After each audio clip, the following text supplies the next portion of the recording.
segundo Lucas capítulo 9, a partir do versículo 23 até o versículo 26. Evangelho segundo Lucas capítulo 9, verso 23 até o verso 26, a Bíblia diz assim: dizia a todos: se alguém quer vir após mim, a si mesmo se negue, dia a dia tome a sua cruz e siga-me. Pois quem quiser salvar a sua vida, perdê-la-á. Quem perder a vida por minha causa, esse a salvará. Que aproveita o homem ganhar o mundo inteiro, se vier a perder-se ou causar dano a si mesmo. Porque qualquer que de mim e das minhas palavras se envergonhar, dele se envergonhará o Filho do Homem, quando vier na sua glória e na do Pai e dos santos anjos. Amém. Graças a Deus.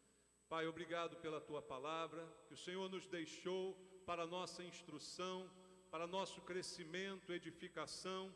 Tua palavra é vida e verdadeira, e ela tem o poder de trazer libertação de conceitos falsos, de mentiras, porque a Tua palavra é a verdade, e é a verdade que liberta, Pai.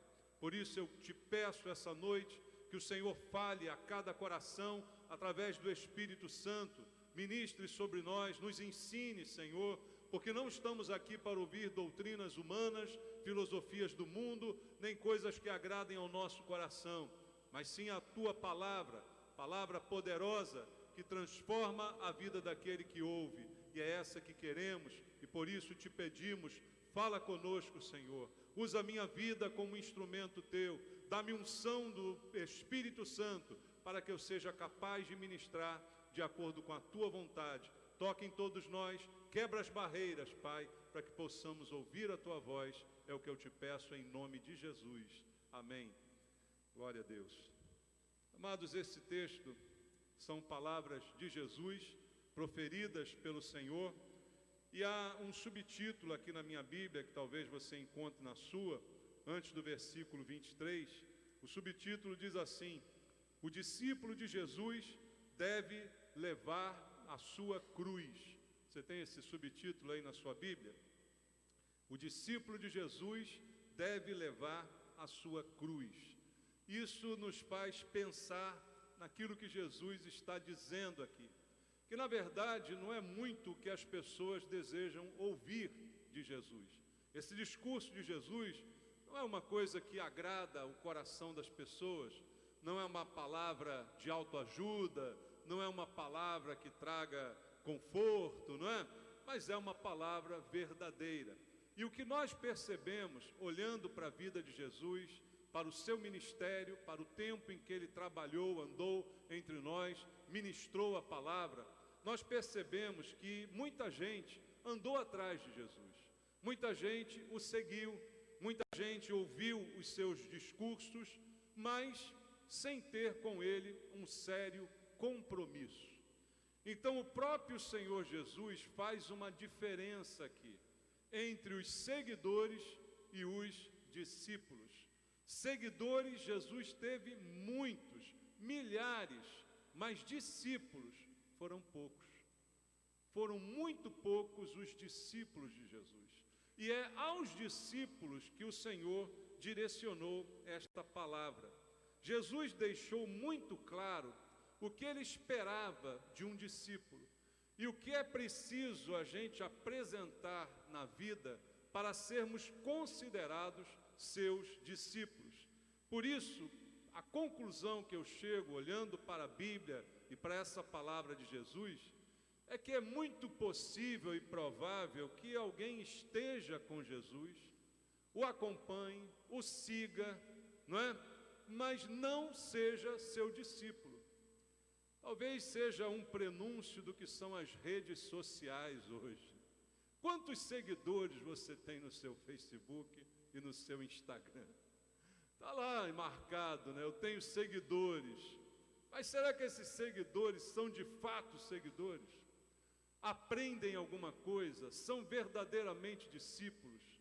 Era disso que Jesus estava falando aqui, porque muita gente o acompanhava. A Bíblia diz que de certos lugares que ele chegava, uma multidão afluía para ali.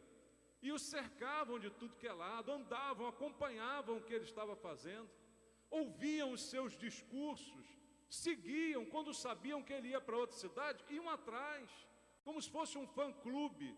Hoje acontece, não é? A turnê de Jesus e os fãs vão atrás, vão ouvi-lo, vão escutar o seu discurso. Mas Jesus não qualificou essas pessoas como discípulos. Discípulos é algo completamente diferente. E esse texto aqui e alguns outros que nós vamos ler essa noite, define o que é um discípulo de Jesus. E aí nos dará condição ao final da mensagem de nós fazermos um balanço da nossa vida. Quem nós somos nesta história? Nós somos seguidores? Nós somos fãs de Jesus?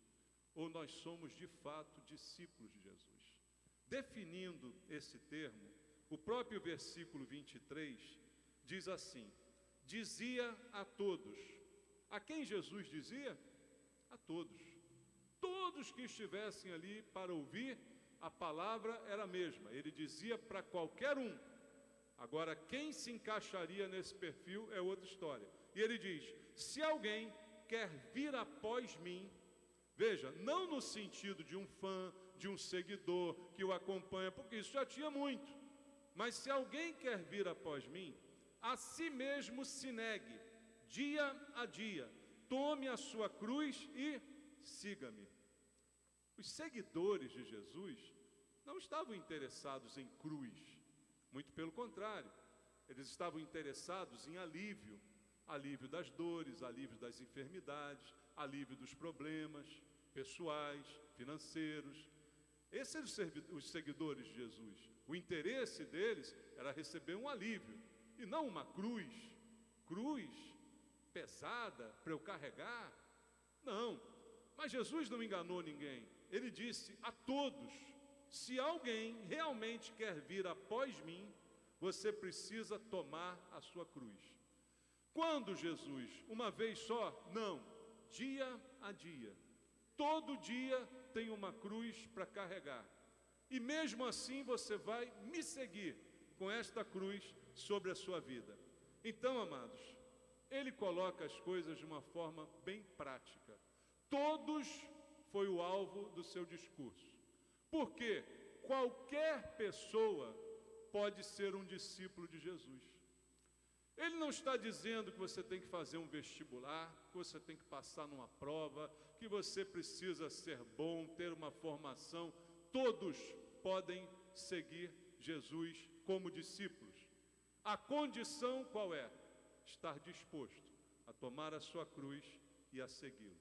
Se alguém coloca isso de uma forma bem genérica, ou seja, qualquer um daqueles que estão ouvindo podem decidir serem discípulos. Mas o que o texto coloca aqui para nós, que isso é uma livre manifestação da vontade. É aquela história do livre-arbítrio, não é, irmãos? É uma livre manifestação da minha vontade. Se alguém quer, você pode. Basta que você tome a sua cruz dia a dia e me siga. Qualquer um pode. Não há impedimentos. A questão é, você quer? Essa é a questão. O nosso arbítrio está ali, travando as nossas ações. É possível ser discípulo. Não tenho que ter nada de especial. Não tem nenhum pré-requisito muito confuso e complicado. Mas eu preciso querer. É um ato da minha livre vontade, é espontâneo. E esse querer, ele traz para nós diversas opções na vida. O que você quer fazer da sua vida? Você pode fazer o que você quiser da sua vida. Nós somos livres para decidir o que quisermos decidir. Deus não nos impõe absolutamente nada. Não nos controla como marionetes. Nós fomos criados à sua imagem e semelhança, e Ele espera ser adorado e reconhecido voluntariamente por cada uma das suas criaturas. Por isso nos deu a liberdade de vontade, para que eu escolha o caminho que eu quero tomar. E não há só um caminho, há vários caminhos, há várias possibilidades. O problema é que só há um caminho que me leva para o lugar certo. O que Jesus disse? Eu sou o caminho, a verdade e a vida. Ninguém vem ao Pai a não ser por mim. Tudo no singular. Existem diversos caminhos que eu possa tomar, mas só tem um caminho que me leva a Deus, e esse caminho é Jesus. Posso ser discípulo? Posso, mas também posso não ser. Posso continuar sendo um seguidor, mas não terei o privilégio que me é oferecido, porque as opções são muitas. Em Mateus, no capítulo 7, no versículo 13 e 14, versículo conhecido, Jesus diz assim: entrai pela porta estreita, larga é a porta, espaçoso o caminho que conduz para a perdição, e são muitos os que entram por ela. Porque estreita é a porta e apertado o caminho que conduz para onde? Para a vida, e são poucos os que acertam com ela. Está aqui, 2 exemplos de escolha. Qual o caminho? Quero ser discípulo, quero ser seguidor. Quero entrar no caminho da facilidade, na porta larga, que muitos encontram, muitos entram por ela, que não requer compromisso, que não requer posicionamento, ou prefiro a porta estreita? Jesus mesmo diz, ela é estreita, mas ela conduz à vida, enquanto a larga conduz à morte. Ela é estreita, ela tem dificuldades, mas ela vai trazer o benefício que realmente você precisa. Então a questão é uma questão de decisão. A dificuldade que produz vida ou a facilidade que leva à morte? Essa era a questão que Jesus estava colocando para aquela multidão que estava em sua volta quando ele proferiu essas palavras. Se alguém quer vir após mim, tome a sua cruz dia a dia e me siga. Essa é a palavra, essa é a decisão crucial que cada um deveria fazer naquele momento. Agora, como é um ato de livre vontade, como disse aqui para você, o discípulo tem que saber muito bem o que ele quer da vida. Não dá para ser discípulo uma pessoa indecisa. Entende? Como é que uma pessoa indecisa vai ser um discípulo de Jesus? Se o requisito é tão óbvio, é tão de compromisso, de tomar cruz, de seguir, não dá para ser indeciso. Não dá para ser aquela pessoa, hoje eu estou afim de carregar a cruz. Ah, não, hoje eu não estou afim. Hoje eu não quero levar nem uma palha. Existe gente assim, não existe? Que varia de humor a cada dia. Discípulo de Jesus não pode ter essa conversa, não pode ter essa opção. O discípulo tem que saber bem o que ele quer. É uma necessidade. Você quer? Quero. Então, o caminho é esse. Negue-se a si mesmo. Tome a sua cruz todos os dias e me siga. Isso tem que estar bem firmado no meu coração. Volta lá em Mateus, agora no capítulo 13. Vamos ler o versículo 44. Mateus 13, 44. Há aqui uma palavra de Jesus também trazendo esse entendimento. O reino dos céus é semelhante a um tesouro oculto no campo, o qual certo homem, tendo-o achado, escondeu. E transbordante de alegria vai, vende tudo que tem e faz o quê? Compra aquele campo.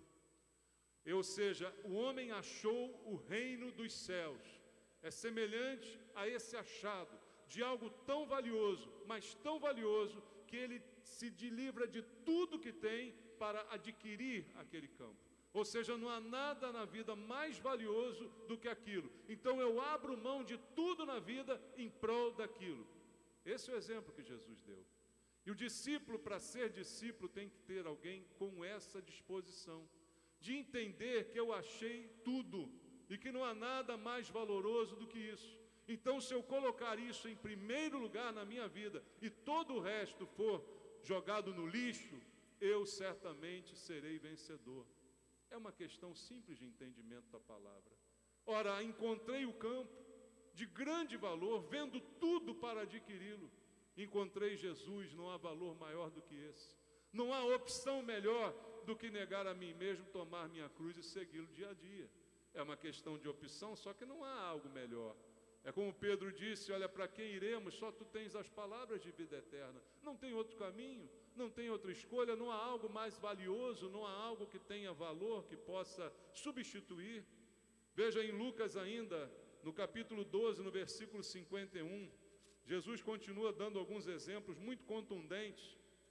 De Lucas 12, 51 ao 53, ele diz: supondes que vim para dar paz à terra? Não, eu vou-lo afirmo, antes, divisão, porque daqui em diante estarão 5 divididos numa casa, 3 contra 2, 2 contra 3. Estarão divididos pai contra filho, filho contra pai, mãe contra filha, filha contra mãe, sogra contra nora e nora contra sogra. O que Jesus quer dizer com isso aqui? Jesus veio criar confusão na família, é isso? É isso que Jesus veio destruir as famílias? Não. O que ele está dizendo aqui, amados, é que ele veio para que você tenha uma decisão que nem sempre vai agradar a todos e também não vai agradar a você mesmo. As pessoas acham que a decisão por Jesus é para se autoagradarem. Não, ela não agrada nem a mim mesmo. Na carne ela não agrada, mas no espírito ela agrada. A Bíblia diz que em Cristo nós estamos mortos para o pecado e vivos para Deus. Mas no mundo era o contrário. Estávamos mortos para Deus, mas vivos para o pecado. Então isso tudo foi anulado com a minha vida em Cristo. E aí o que ele diz aqui é que essa questão de ser ele o centro da vida, você ser discípulo, vai desagradar a muitas pessoas, até possivelmente parentes. Quantos não são os casos aqui, talvez tenha aqui na igreja, de pessoa que se converteu e aí o marido, a mulher brigou, né, o pai não quer falar mais, a mãe não suporta. Por quê? Porque a pessoa fez uma opção por Jesus. E Jesus disse, a minha vinda é uma vinda que vai determinar uma divisão. E determinou. Até hoje nós contamos o tempo antes e depois de Cristo, não é assim que a gente conta o tempo? É um divisor de águas, mas é um divisor por causa da decisão que implica eu ter uma opção por Jesus. Então, amados, não tem essa de ecumênico. Eu sou de Jesus, mas tudo bem, paz e amor, todo mundo, beleza. Ou quando você é de Jesus, você desagrada as outras pessoas. Automaticamente você desagrada, embora você não queira desagradá-las, mas elas se desagradam, porque percebem que você decidiu ser um discípulo e não um seguidor. O seguidor de Jesus não incomoda ninguém, porque o seguidor de Jesus, ele segue Jesus hoje, amanhã ele segue o outro que aparecer. Ele segue o profeta que vier, basta estar na mídia, ele segue. Assim foram as pessoas que seguiram Jesus. Tanta gente comendo pão e peixe que Jesus multiplicou, sendo curado, liberto de demônio e tal. No final, Jesus e Barrabás, o que a multidão gritou? Barrabás. Cadê a multidão que foi tão abençoada por Jesus? Segue Jesus quando está na moda, ou quando tem algum benefício. Depois que o benefício acaba, grita Barrabás. Então Jesus não está precisando de seguidores, Jesus está precisando de discípulos, porque o discípulo tomou uma decisão na sua vida, e uma decisão que é definitiva, que é um divisor de águas, que divide até às vezes dentro da própria família, embora não seja essa a nossa intenção. Como diz Jesus aqui nos versículos iniciais que nós lemos, no versículo 24, pois quem quiser salvar a sua vida, perdê-la-á, e quem perder a vida por minha causa, esse a salvará. Que aproveita um homem ganhar o mundo inteiro, se vier a perder-se e causar dano, ou causar dano a si mesmo. É uma questão de raciocínio. O que adianta se eu deixo Jesus e perco tudo? É a pérola de grande valor, é o campo que está abençoado. Eu preciso vender tudo e tomar isso para mim e não soltar de forma alguma. O que está em jogo é a minha decisão. É um ato da livre vontade e eu tenho que saber bem o que eu quero. Um discípulo não fica titubeante. É ou não é? Vou ou não vou? Creio ou não creio? Um discípulo tem convicções. Convicções que são inabaláveis. Porque ninguém carrega uma cruz sem convicção. Ninguém morre sem convicção. Mal comparando, quando você vê aí os islâmicos botando bomba no corpo e se matando, por que eles fazem isso? É errado, mas eles fazem porque tem uma convicção. Ninguém morre tendo dúvida. Eu não sei se Jesus é verdade, então eu não vou morrer por Jesus, não. Se encostarem uma arma na minha cabeça, eu digo que eu amo o capeta. Né? Pode ser, né? Porque eu não tenho convicção. Ninguém morre pelo que não tem convicção. E o discípulo de Jesus, que está disposto a negar-se dia a dia, tomar a sua cruz, segui-lo, quem quiser salvar a sua vida, perdê-la-á, mas quem perder a vida por minha causa, esse a salvará. Só se aplica isso a quem tem convicção. E a definição bíblica de fé, que está lá em Hebreus capítulo 11, versículo 1, é que a fé é a certeza das coisas que se esperam e a convicção das coisas que não vemos. Certeza, não tem dúvida, não tem espaço para dúvida. É convicção, eu estou convicto, isso é a fé. E a Bíblia diz ainda no verso 6 que sem fé é impossível agradar a Deus. Então o que Deus deseja é que eu creia nele com toda a convicção, a ponto de decidir me tornar um discípulo e não mais um seguidor, não mais um Maria vai com as outras, que hoje vai com um, depois vai com o outro. Deus está querendo pessoas comprometidas com ele. Isso é fé e isso é convicção. Ser o último para si mesmo, mas ser o primeiro para Deus. Em Mateus capítulo 20, no versículo 16, está escrito também dessa forma: assim os últimos serão primeiros, os primeiros serão últimos, porque muitos são chamados, mas poucos escolhidos. Isso aqui tem a ver com o que nós estamos falando, amados. Muitos são chamados. O versículo que a gente começou a ler aqui no início da mensagem diz: dizia a todos. Todos ouviram a palavra. Se alguém quiser ser meu discípulo, todos foram chamados, poucos foram escolhidos. Discípulos de Jesus foram poucos. Discípulos de Jesus hoje ainda são poucos. O número dos que são salvos são poucos. O número dos que se perdem são muitos. Os que entram pela porta estreita são poucos. Os que entram pela porta larga são muitos. Tudo isso está confirmado na palavra de Deus. É só a gente ler e entender. Só não entende quem não quer. Em Lucas, voltando ao Evangelho, no capítulo 14, no versículo 16 em diante, há aqui uma outra característica dos discípulos. O discípulo sabe quais são as suas prioridades. Lucas capítulo 14, do verso 16 até o verso 24 diz: ele, porém, respondeu: certo homem deu uma grande ceia e convidou quantos? Muitos, olha de novo aí, muitos chamados, muitos convidados. A hora da ceia enviou seu servo para avisar aos convidados: vinde, porque tudo já está preparado. Não obstante, todos a uma começaram a escusar-se. Disse o primeiro: comprei um campo, preciso ir vê-lo, rogo-te que me tenha por escusado. Outro disse: comprei 5 juntas de boi, vou experimentá-las, rogo-te que me tenhas por escusado. E outro disse: casei-me, por isso não posso ir. Voltando o servo, tudo contou ao seu senhor.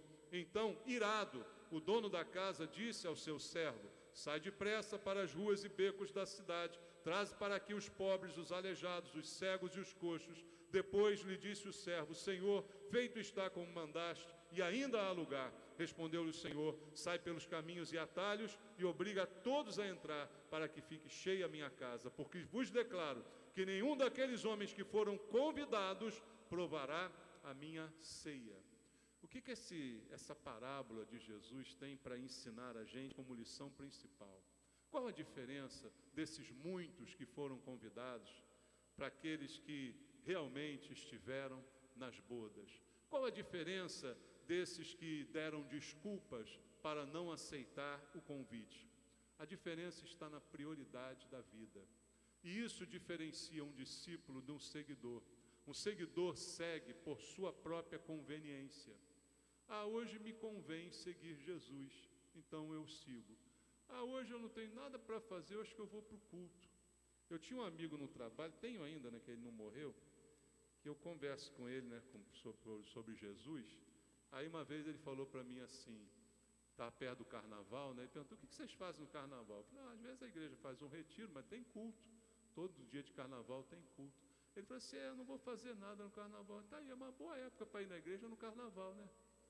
Eu falei, é uma boa época, qualquer época é boa para ir na igreja. Então, de repente, as pessoas estão assim, né?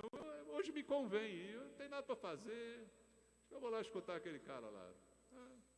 Vamos ver o que ele vai dizer lá, né? Não tem nada para fazer hoje, né? Uma hora dessa. Vou lá. Então, o discípulo não é assim. O seguidor é assim, ele segue por sua conveniência. Hoje me convém. Hoje eu não estou afim. E hoje eu não estou para isso não. Mas hoje eu estou. Hoje eu estou querendo buscar alguma coisa. Vou ver se Deus faz um milagre. Vou rodar a roleta da sorte. Vou ver se hoje é meu dia. Vou ver se hoje as águas vão balançar. Se chegou a minha hora. Então o seguidor segue por conveniência, mas o discípulo segue por prioridade. E quando esses aqui ouviram o convite, sabe o que aconteceu, amados? Eles tinham coisas mais importantes para fazer, segundo a visão de cada um deles. Então o discípulo sabe que na vida dele tudo está sujeito a Cristo. Os seus negócios, o seu divertimento, o seu amor, tudo está sujeito a Cristo. Não é que o discípulo de Jesus não possa se divertir, não possa passear, não possa namorar, não possa casar, nada disso. Só que tudo tem uma prioridade na sua vida. Em Mateus capítulo 6, Jesus ensinou, buscai, pois, em primeiro lugar o reino de Deus e a sua justiça, e as demais coisas lhe serão acrescentadas. O problema não é o que a gente faz, o problema é o que a gente faz primeiro. Essas pessoas que receberam o convite aqui da parábola que nós ouvimos, deram desculpas. O primeiro disse, comprei um campo, preciso vê-lo. Ou seja, eu fiz um negócio e agora eu preciso cuidar do meu negócio. Tudo bem, você pode cuidar do seu negócio, mas em primeiro lugar está o convite que Jesus te fez. E aí você atende em primeiro lugar e depois ele até abençoa o seu negócio. As coisas funcionam assim. O outro disse, comprei 5 juntas de boi, vou experimentá-las. Mais um negócio, mais uma variação dos negócios que essa vida nos apresenta, coisas que a gente lida. Alguém diria, tem que ganhar dinheiro, pastor, senão quem vai botar comida na minha mesa? Sim, mas busque em primeiro lugar o reino de Deus. Foi Jesus que falou, se você não gostar, não briga comigo, briga com Jesus, pelo amor de Deus. Não me olha de cara feia. Reclama com Jesus que ensinou isso, porque foi ele que disse. Busque em primeiro lugar o reino de Deus, sua justiça, o resto eu vou acrescentar. Então, quando você bota o seu trabalho em primeiro lugar, bota os seus negócios em primeiro lugar, ou você está certo ou a Bíblia está certa. Não tem como os dois estarem certos. Então, você está dando uma desculpa para não vir ao convite feito por Jesus. Por isso, muitos chamados, poucos escolhidos. E depois ele coloca aqui um que diz, casei-me. Olha que maravilha. Deus abençoa o casamento, você crê nisso? Deus abençoa o casamento. Mas o casamento não pode ser um motivo para não servir a Jesus. Pelo contrário, eu tenho que dizer como Josué, eu e minha casa serviremos ao Senhor. Senão esse casamento não é abençoado. O casamento não é motivo para eu não poder aceitar o convite de Deus na minha vida. Eu e minha casa serviremos ao Senhor. Você precisa conduzir a sua família na presença de Deus. As coisas têm que estar em ordem. Então, o que esse texto me ensina é que as prioridades foram invertidas. E isso é coisa de seguidor. Isso não é coisa de discípulo. O discípulo não faz desse jeito, porque o discípulo tem um alvo bem definido. A gente costuma louvar aí, né, um louvor, meu alvo é Cristo. Você já louvou isso aí? Já louvou? E aí, é verdade? Olha o que diz Paulo em Filipenses, no capítulo 3, no versículo 13 e no versículo 14 de Filipenses, capítulo 3, 13 e 14. Irmãos, quanto a mim, Paulo falando dele mesmo, não julgo havê-lo alcançado, mas uma coisa faço, esquecendo-me das coisas que para trás ficam e avançando para as que adiante de mim estão, prossigo para o alvo, para o prêmio da soberana vocação de Deus em Cristo Jesus. E ele não se dava por satisfeito. Ele que já tinha feito tanto pela igreja, que nesse momento escreve aos Filipenses de dentro de uma cadeia. Estava preso por pregar a Jesus. Mas ele diz, eu não julgo que eu já cheguei no alvo, mas ainda estou prosseguindo para lá, mas eu tenho um alvo bem definido na vida. Todas as pessoas que morreram por Cristo, que fizeram a obra de Jesus, assumiram um alvo em suas vidas. Não quer dizer que hoje, pastor, então não vou, porque aí eu vou morrer, é isso que você está dizendo para mim? Se for preciso. Mas aqui no Brasil ninguém morre pelo Evangelho não, irmão. A gente está aqui numa terra abençoada, sabe? Privilegiada. Ser discípulo aqui é muito mais fácil. É só você negar o jogo do Flamengo. É só você negar, né, o bate-papo com os amigos, botar Jesus em primeiro lugar. É só você parar de investir toda a tua vida no teu trabalho e deixar as coisas de Deus de lado. É só você parar de usar a sua família como desculpa para você não servir a Deus. É só isso. Ninguém vai te matar nem te decapitar aqui no Brasil. Aqui está tranquilo, irmão. Aqui é muito mais fácil ser discípulo. Mas o requisito é o mesmo. A prioridade requerida é a mesma. Tomar a cruz ainda é a mesma. E a cruz ainda é pesada. E isso é nos dado como uma opção, mas uma única opção, não tem outra opção, não tem uma variação disso aí.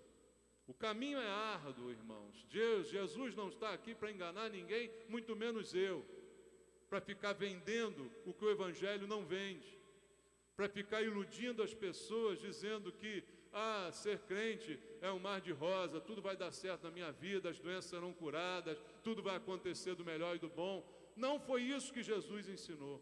Não é isso que a Bíblia ensina, e eu só posso ensinar o que a Bíblia ensina. Em 2 Coríntios, no capítulo 6, está escrito assim no versículo 4 até o versículo 10, 2 Coríntios 6. Pelo contrário, olha o Paulo falando, em tudo, recomendando-nos a nós mesmos como ministros de Deus, na muita paciência, nas aflições, nas privações, nas angústias, nos açoites, nas prisões, nos tumultos, nos trabalhos, nas vigílias, nos jejuns, na pureza, no saber, na longanimidade, na bondade, no Espírito Santo, no amor, não fingido, na palavra da verdade, no poder de Deus, pelas armas da justiça, quer ofensivas, quer defensivas, por honra e por desonra, por infâmia, por boa fama, como enganadores, sendo verdadeiros, como desconhecidos e, entretanto, bem conhecidos, como se estivéssemos morrendo e, contudo, eis que vivemos, como castigados, porém não mortos, entristecidos, mas sempre alegres, pobres, mas enriquecendo a muitos, nada tendo, mas possuindo tudo. Esse é o relato de Paulo do que era ser um apóstolo naquela época. E hoje em dia eu vejo um monte de homem aí se dizendo apóstolo. Irmão, não existe isso. Pastor é o único cargo da igreja, no máximo bispo, que seria um pastor de pastores. Fora isso, qualquer cargo é invenção do homem. Eu sou o apóstolo fulano de tal, uma ova. Passa por isso aqui que Paulo passou, eu posso de repente pensar em te chamar de apóstolo. E é isso que ele passou, que hoje ninguém quer nem de longe sonhar. Se hoje está difícil as pessoas virem à igreja, irmãos, imagina se todas ouvissem isto aqui em todas as igrejas. Quantos cristãos estariam nos bancos sentados ouvindo a pregação? Por quê? Muitos lugares estão lotados. Porque as pessoas estão ouvindo o que querem ouvir. Deus é maravilhoso, Deus vai te ajudar, você vai mudar de vida, você vai prosperar, seu emprego, você é a cabeça, não é cauda, você é isso, você é aquilo, declara, ordena e tal. Eu não vi Paulo fazendo isso. Quando vinham dar açoites nele, ele não dizia, eu determino em nome de Jesus que esse açoite quebre, que a tua mão enrugue. Não, ele levava os açoites. Ele sabia viver contente em qualquer situação. Então, o evangelho que nós estamos vendo hoje é completamente diferente do evangelho verdadeiro. Ele não é popular e não vai ser nunca, mas ele é verdadeiro. Se tiver que pregar a mentira para encher a igreja, é melhor ficar com a igreja vazia. Essa é a grande questão dos nossos dias. Os muitos chamados, os poucos escolhidos serão cada vez mais poucos. Cada vez mais poucos. Os muitos serão cada vez mais muitos, porque hoje a palavra chega por internet, chega por um monte de lugares. Não há uma pessoa agora que possa dizer, nunca ouvi falar de Jesus. Porque já ouviu, alguém já espalhou por aí. Muitos foram chamados, mas cada vez menores e mais poucos são os escolhidos, de acordo com esse padrão de Deus. O caminho é árduo, mas como dizia Paulo aqui, a alegria é certa. Entristecidos, mas sempre alegres. Pobres, mas enriquecendo a muitos. Nada tendo, mas possuindo tudo. É assim que ele termina o texto. O discípulo, irmãos, é responsável e é consciente. Em Lucas, no capítulo 14, vamos voltar lá ao Evangelho segundo Lucas. No capítulo 14 do Evangelho segundo Lucas, no versículo 28 até o versículo 30, está escrito: Pois qual de vós, pretendendo construir uma torre, não se assenta primeiro para calcular a despesa e verificar se tem os meios para concluir? Para não suceder que, tendo lançado os alicerces, não podendo acabar, todos os que a virem zombem dele, dizendo: Este homem começou a construir e não pôde acabar. O discípulo é alguém responsável e consciente. Ser consciente significa calcular bem os custos da sua escolha. Existem custos na escolha que nós fazemos, em todas elas. Não se iluda, qualquer escolha que você faz tem um preço a pagar. A escolha por Cristo, o preço a pagar é dar-lhe o primeiro lugar, dar-lhe a liderança da sua vida e viver para Ele. Agora, quem não calcula o preço pode acabar sendo envergonhado. Como alguém que ele diz, constrói uma torre, mas não calculou se tinha os custos para levar essa construção até o final. E no final vem a vergonha. E o discípulo não tem o direito de fracassar. Em Lucas capítulo 9, versículo 62, está escrito assim, Lucas 9, 62. Mas Jesus lhe replicou: Ninguém que, tendo posto a mão no arado, olha para trás, é apto para o reino de Deus. Existe opção do discípulo voltar atrás? Existe opção do discípulo se arrepender de ser discípulo? Existe opção de eu desistir de ser discípulo? Jesus está dizendo não. Apenas olhar para trás já torna alguém indigno dessa posição. Quem põe a mão no arado não olha mais para trás, porque o nosso caminho está diante de nós. Outra coisa que eu quero enfatizar, lemos hoje pela manhã esses versículos e quero ler novamente, em Mateus capítulo 5, porque nesses versículos, a partir do verso 38, Jesus nos fala de um modo de vida diferente. E isso é uma característica do discípulo. Discípulo muda de vida, irmãos. A vida é diferente. Você sabe o que está acontecendo na igreja de hoje? As pessoas entram para a igreja, mas a vida não muda absolutamente nada. Antigamente, todo mundo que entrava para a igreja, todo mundo logo sabia, porque mudava a vida. Mudava a maneira de falar, mudava a maneira de vestir, mudava o comportamento, mudava os lugares que frequentava, tudo mudava. Hoje não muda nada, porque Jesus virou mais uma coisa que a gente agrega à nossa vida.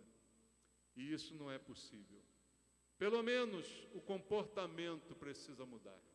E aqui em Mateus capítulo 5, a partir do verso 38, Jesus diz assim: Ouviste o que foi dito olho por olho e dente por dente. Eu, porém, vos digo, não resistais ao perverso, mas a qualquer que te ferir a face direita, volta-lhe também a outra. E ao que quer demandar contigo e tirar-te a túnica, deixa-lhe também a capa. Se alguém te obrigar a andar 1 milha, vai com ele 2. Dá a quem te pede, não voltes as costas ao que deseja que lhe emprestes.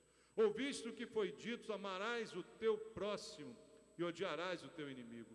Eu, porém, vos digo, amai os vossos inimigos e orai pelos que vos perseguem, para que vos torneis filhos do vosso Pai Celeste, porque Ele faz nascer o seu sol sobre bons, maus e bons, e vir chuvas sobre justos e injustos, porque se amardes os que vos amam, que recompensa tendes?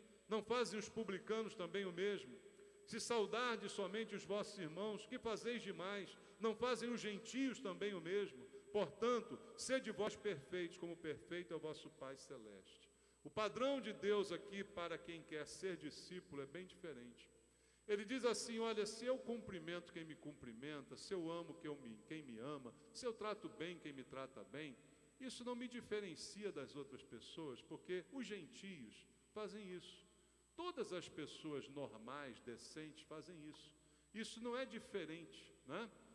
Cumprimento quem cumprimenta, não cumprimento quem não cumprimenta, gosto de quem gosta, não gosta de quem não gosta. Ele diz assim, não, vocês não. Vocês são diferentes. Vocês vão além desse padrão. Vocês têm um comportamento alterado. Mas isso é comportamento de discípulo. Isso não é comportamento de multidão que segue. Multidão que segue, recebe pão e peixe, vai para casa de barriga cheia e continua vivendo do jeito que quer viver. Continua fazendo aquilo que quer fazer. Então, ser discípulo é ser diferente da maioria. Ser discípulo é ser completamente diferente. E, por fim, uma última característica que o discípulo, irmãos, como o nome sugere, o que é um discípulo? É um aluno. O aluno que está ali para aprender, não é? Discípulo não é um mestre, ele é um aluno. Ele aprende com quem? Com o mestre. E para ele aprender com o mestre, ele está sempre atento à voz do mestre. Hoje a gente pode dizer que os alunos dos nossos colégios são discípulos? Pode? Está longe disso, não está? Aluno que ouve o professor falar, tem isso ainda? Existe na sala de aula ainda? Está difícil, né, os professores? Aluno que escuta bonitinho, né? Está lá interessado. Fala mais, professor. Poxa, eu quero ouvir. Como é que é isso? Faz pergunta. Está cada vez mais difícil. Assim como o discípulo também está cada vez mais difícil. Quem quer ouvir Jesus, quem quer ouvir a palavra. Muitas pessoas vêm à igreja porque querem ouvir música, porque querem distração, porque querem que a igreja faça alguma programação, querem algum evento. Muita gente vem à igreja em busca de uma distração, não tem mais o que fazer na vida, quero ser animado, quero ouvir o pastor contar umas piadas, mas eu não quero ouvir a palavra de Jesus, porque a palavra de Jesus nem sempre é tão agradável assim. Mas o discípulo quer aprender, o discípulo tem fome de saber, o discípulo quer que Jesus fale mais, o discípulo quer continuar sempre ouvindo. Se ele não ouve Jesus, ele fica impaciente. Ele sabe que não há sentido algum em estar aqui se ele não puder ouvir Jesus. E veja, o discípulo, ele aprende também a aceitar a disciplina. Você já ouviu falar em disciplina? Disciplina vem de discípulo, né? A palavra tem a mesma origem. O que é disciplina? A gente encara como uma correção. A disciplina também é a matéria ministrada pelo mestre, pelo professor, mas nós usamos o termo associado a uma correção do nosso rumo, da nossa vida, e faz parte do discípulo ser disciplinado.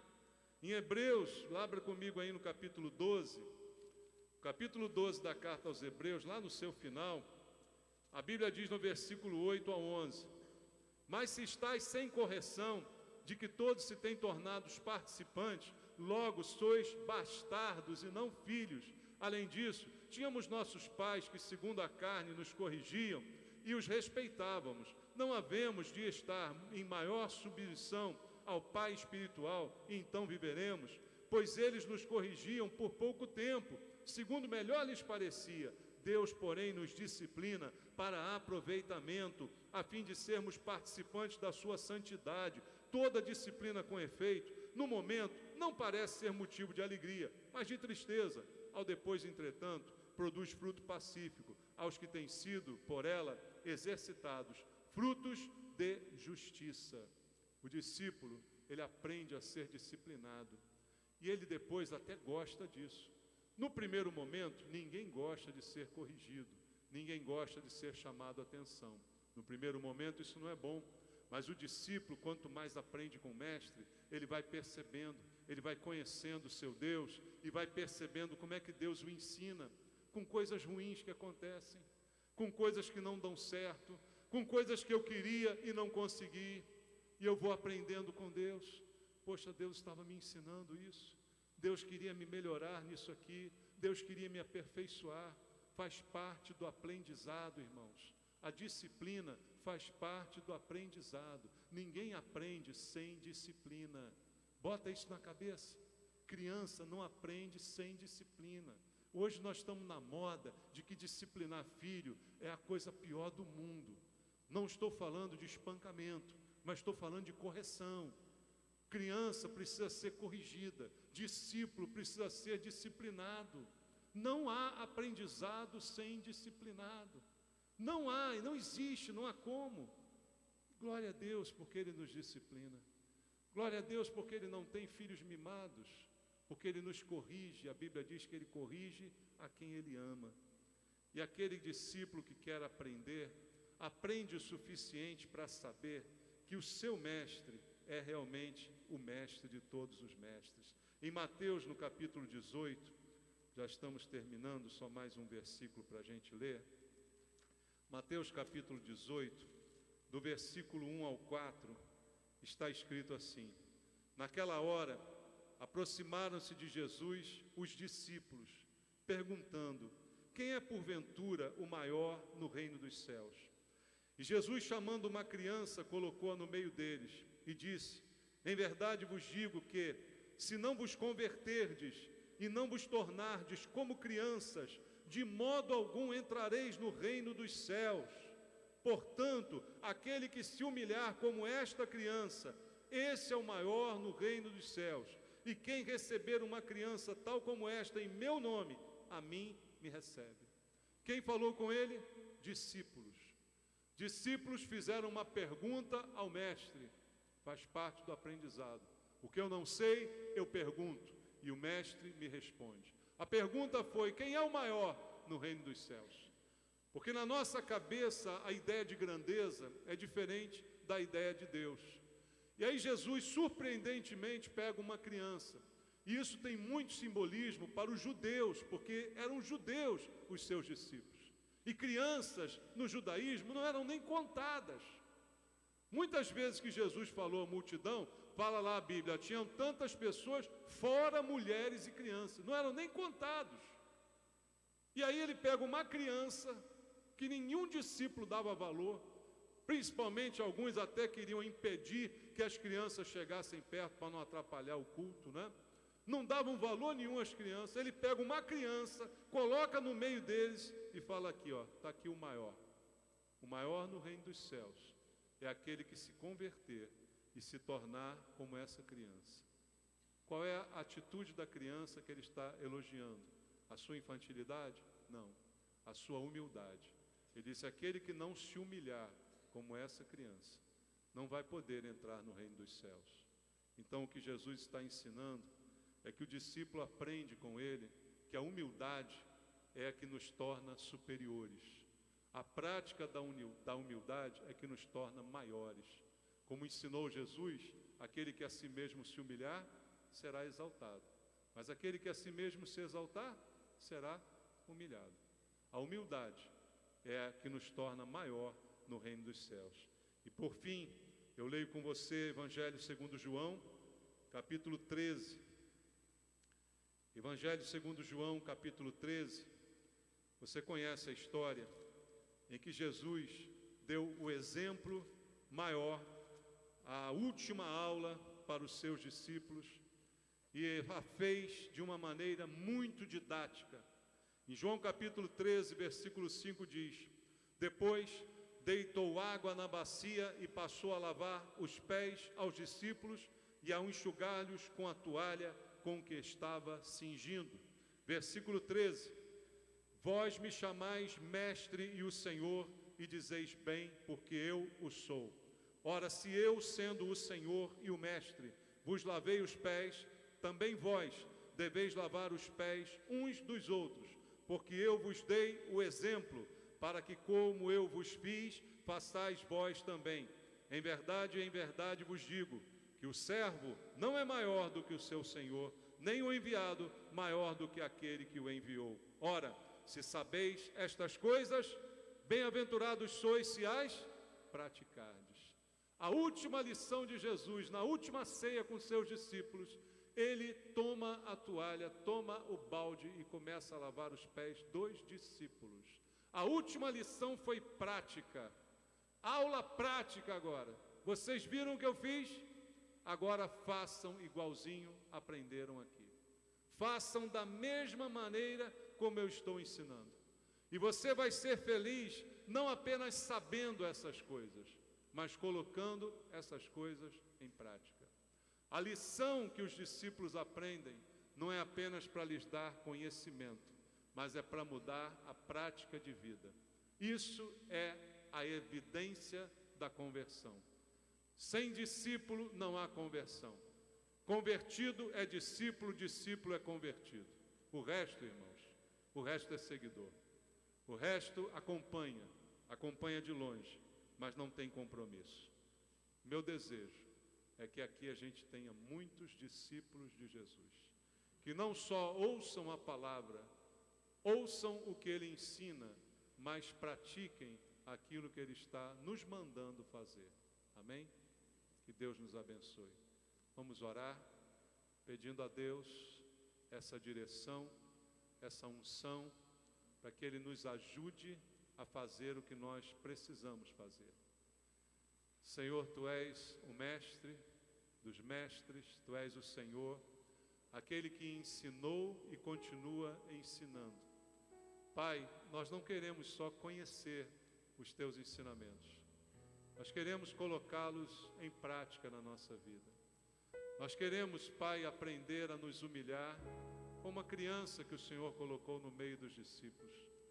Nós queremos, como crianças, viver na dependência do Senhor, acreditando simplesmente no Senhor, vivendo uma fé simples, mas uma fé que muda, que transforma a nossa vida, que muda as nossas atitudes, que faz a gente ser diferente dos gentios, dos demais, que mostra uma mudança de vida, de comportamento, de ideia, de pensamento, Pai.